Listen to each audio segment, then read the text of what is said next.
I just recorded this whole goddamn video, 20-minute video, without my mic on. Yeah, I feel like killing myself right now. So here I am recording it again.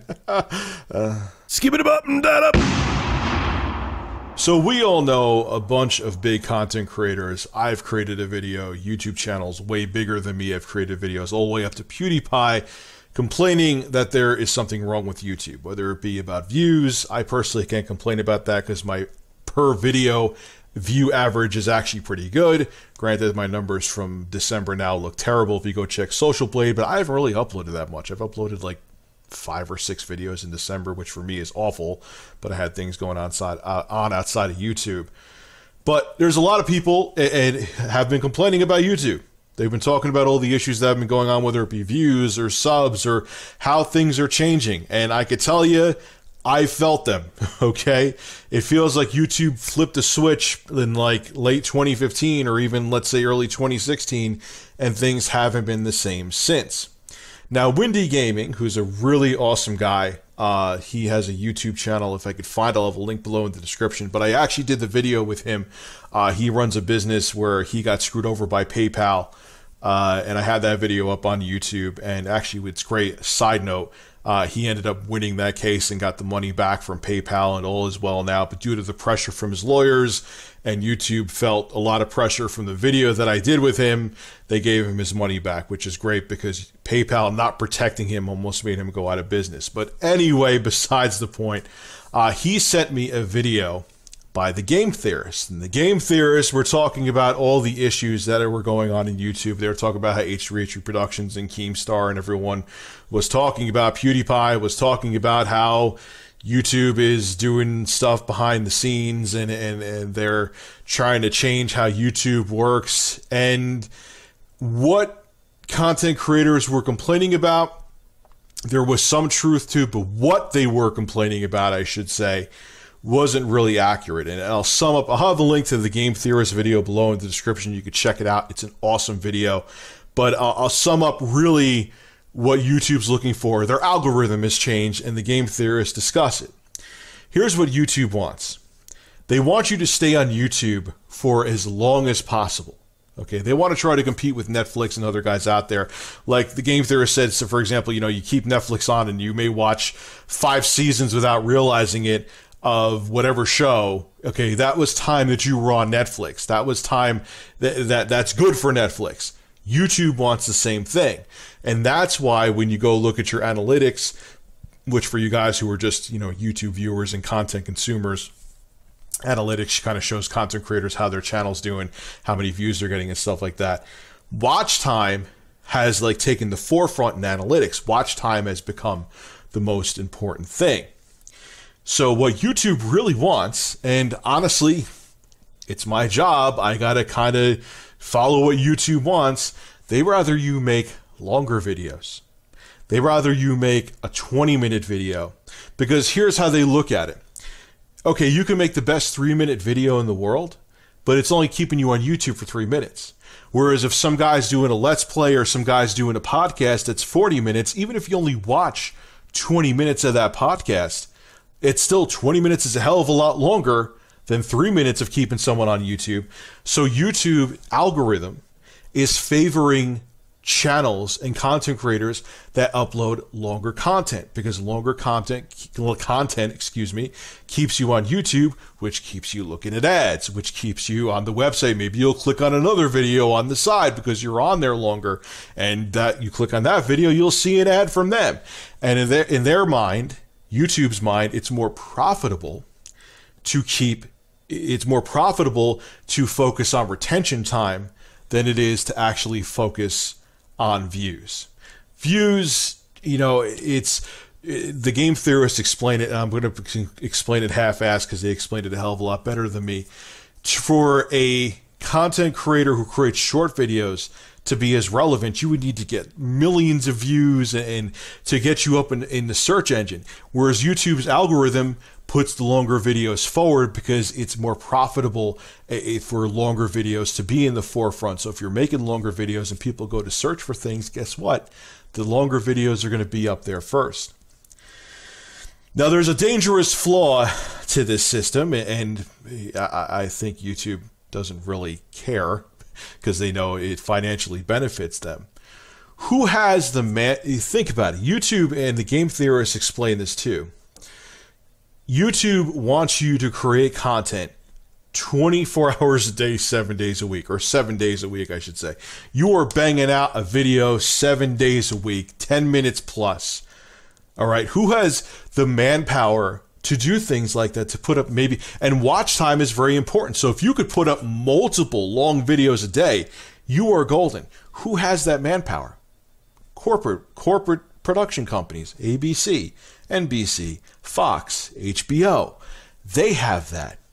So YouTube's algorithm is set up is going to favor these major production companies like ABC, who have hundreds of people working there, who work 24/7, holidays, screw holidays, doesn't matter if it's Christmas, New Year's, whatever, there's always someone there who could upload content. So these major corporate entities like ABC, NBC, they could just be machines churning out content, getting that view time, so their stuff is going to be put to the forefront. That's why when you look at trending, you'll see a whole bunch of corporate stuff on there, because YouTube's algorithm is favoring watch time, view time, all that shit, and that's why you see them there. It's not necessarily a conspiracy theory, even though it kind of is. It's just because how YouTube system works, where it's looking for view time in the algorithm, because those major production companies have all the manpower and money and time in the world to constantly churn out content. That's why they're in the forefront. That's why, can a guy like me compete with that? Hell no. I'm sure changing my format to doing a longer video each day as opposed to a bunch of short ones, and I'm going to be streaming from YouTube now as opposed to Twitch. I'm not going to set up a time yet, but I am going to be doing it because, let's face it, those streams are looked at as view time, and that's what YouTube wants. I'm sure it'll help me, but can I compete against NBC, who has hundreds of people working there, who could have, whether it be a holiday, rain, snow, sleet, hail, whatever, the whole hell could freeze over, who could upload content constantly? Can I compete with them? Can the average one-man army content creator compete with them? Hell no. So who is the algorithm, whether it was done purposely or not, I think it has been, is going to favor? It's going to favor the big corporate like ABC and NBC. It's going to favor those guys.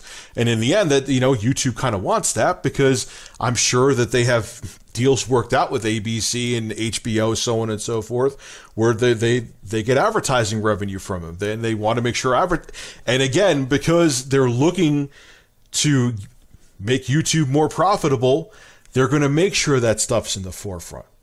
I know this video is all over. It's kind of an off-the-cuff video, but you understand what I'm saying? Now, YouTube, I get it. And this is what I said before when my mic was 6 miles away from me and not on my head. YouTube, I get it, man.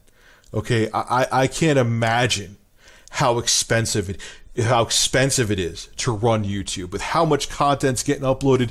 You must have Mack trucks just going around like this in a circle, just giving you guys servers to store more content. With how much video is uploaded to YouTube by the minute, it's unfathomable the amount of money it must take to run YouTube, let alone make it profitable. So I understand why you want NBC to throw money over to you, ABC, and all these big corporate media sites. Okay, that have like the Jimmy Fallon show, the Jimmy Kimmel show, and all this other stuff. But that's not YouTube. The reason, YouTube did not become successful because people are like, gee, I just totally watched the Jimmy Fallon show on my DVR, which I could watch whenever I want because I put it on my hard drive. I don't have to sit there and watch it when it's actually live on air. I want to watch it again on YouTube and watch the same fucking thing I could watch on my DVR. No, YouTube. That totally, all the corporate overproduced shit is not what people are looking for on YouTube. YouTube, what made YouTube successful is people wanted to get away from that. When I remember, I said this in the previous take I did of this. When remember the first time I heard of YouTube was on Attack of the Show. It had Olivia Munn and Kevin Pereira, and they used to show like the viral videos, whether it be a cat video or someone doing something stupid. It was that strange off-the-cuff content that made people pay attention to YouTube. People were like, oh shit, I could see a regular Joe Schmo, not some overproduced show on TV, doing something fun, entertaining, and fucking weird. And it was refreshing. People went to YouTube because they wanted to get away from everything that all those major corporate production companies had. And now all you're doing, YouTube, is trying to reel in the same shit that people went to YouTube to get away from. And I get it. Look, I understand you're looking to make YouTube profitable. No one's in business for free. But think about what you're with. Here's the thing about my channel. Again, I apologize, I know I'm all over the place. One nice thing about it is, possibly because I'm a big fucking flip-flopper, and that's why Rich, hey guys, I'm using gameplay. I'm not using gameplay. I'm going back to live footage. I'm not going to use live footage, and it's stupid. I shouldn't be doing that. But I guess the benefit of it is that as long as I give you guys my take on things and talk about current political news or tech news, so on and so forth, it doesn't matter whether I use gameplay, whether I have short videos or long videos, whatever YouTube says. Like if YouTube goes tomorrow and says, hey Rich, from here on out you can no longer use gameplay, I'm still, my channel's fine. But what about the other content creators who are insanely talented people, who their format just in longer videos just doesn't work? A perfect example that people bring up all the time with this new YouTube algorithm is animators. Do you know how much work it takes to do an animation skit? And there's some brilliant ones out there, but these guys, like, how can they stay relevant on YouTube, and how can they survive on YouTube and maybe make a career out of YouTube if because their videos have to be short. Animators' videos have to be short, if I didn't mention that. Making a 20-minute animation or 10-minute plus animation, especially if they have another full-time job or they're in college or school or whatever the case may be, is out of the question. So these insanely talented people don't have a chance on YouTube because of how YouTube's algorithm's set up. They don't have the flexibility like my channel has. And that sucks, because that means there's so many gems, there's so many talented creators out there who, and I know people are like, YouTube's not a real job. Whatever, I'm not even, whatever, push that to the side. All these talented creators who, whether they just want to be seen on YouTube, maybe they don't want to make a career, but they just want to, hey, have 1 million people check out their video, and it may further their career outside of YouTube, or people who do want to make a living off of YouTube. They don't have a chance in hell, because they're just, the way their content is, they physically just can't have a long video. And that sucks. That means that there's a ton of different, unique, creative content out there that, due to YouTube's algorithm, we may never see. Here's the thing, too. I'm going to put on my glasses for a second, okay? And I'm going to look like Mr. Magoo. Yeah, there you go. You see a reflection. I'm going to go over to YouTube's main page, okay? And here's what bothers me, too. Let's go home. And this is not anything shocking. It's been this way for a while. When you click on home, you get recommended videos. Okay, I'm seeing videos from Classic Game Room, who I'm a huge fan of, one of my favorite channels on YouTube. And I'm seeing other videos of stuff I'm watching. But okay, I'm seeing YouTube Red. YouTube Red is being down there. And then I see other top whatever videos, and then there's the My Channel. And if you go back over to the left here, there's Home, My Channel, Trending, and then Subscriptions. YouTube, I go to YouTube, okay, obviously, and I'm not talking from a content creator's perspective. Obviously, I help with videos and I make my living off this site. I go to YouTube and see content creators, and I subscribe to them because they're what I want to see on YouTube, okay? When I go to YouTube, the first thing I want to see is the channels that I subscribe to, because I'm like, you know what? They have the content I want to see. I like their content. I went not out of my way, but I went and took that extra millisecond of effort to click on their channel, so I have this experience that I choose to, because and then when you pick a whole bunch of channels you subscribe to, it's your kind of content. It's what you want. And by the way the website's set up, the way YouTube's set up, you're taking away, you're making it like you're putting the main reason that people came to YouTube on the back burner. No one comes there to see the same mainstream shit they could see on TV. They're coming there to see the user-generated content they subscribe to get that unique experience that you can't get anywhere else. And you're slowly steering away from that, YouTube. I get this website needs to, the amount of money, we probably can't even fathom the amount of money it takes to upkeep YouTube every year. But you won't have anything to upkeep if people stop giving a shit and move on from YouTube. Now, I know a lot of people are going to say, Rich, you're worried about, you're worried about you making money and blah, blah, blah, blah, blah. No, I'm not, honestly, because you know what? If YouTube dies, there'll be something else to take its place. What's amazing, and I haven't seen this really, I mean, obviously, like Twitter has talked about it before, and there's been like Dailymotion and Blip TV, but people keep talking about vid.me and on social media, and there's really like a big uprising and interest in vid.me, not only from content creators, but content consumers. Like, look, I'm tired of, I go on YouTube and I'm being shoved shit down my throat that I don't really want to see. I want something different. Oh, I keep on hearing about vid.me. Now, do I think vid.me has a chance to take over YouTube yet?